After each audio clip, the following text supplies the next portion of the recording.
أعوذ بالله من الشيطان الرجيم. بسم الله الرحمن الرحيم. هل أتاك حديث الغاشية؟ وجوه يومئذ خاشعة عاملة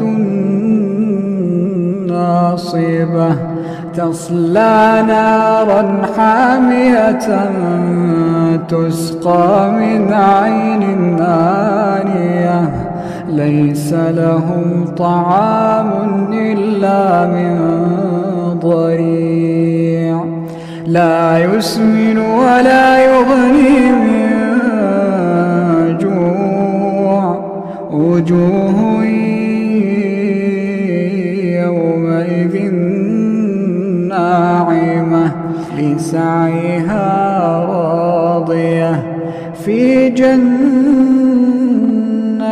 عالية لا تسمع فيها لاغية فيها عين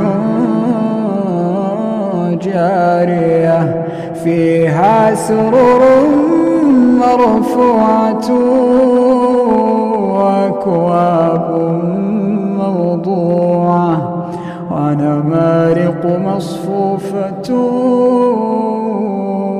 وزرابي مبثوثة أفلا ينظرون إلى الإبل كيف خلقت وإلى السماء كيف رفعت وإلى الجبال كيف نصبت وإلى الأرض كيف سطحت فذكر إنما أنت مذكر لست عليهم بمسيطر إلا من تولى وكفر فيعذبه الله العذاب الأكبر إن إلينا إيابهم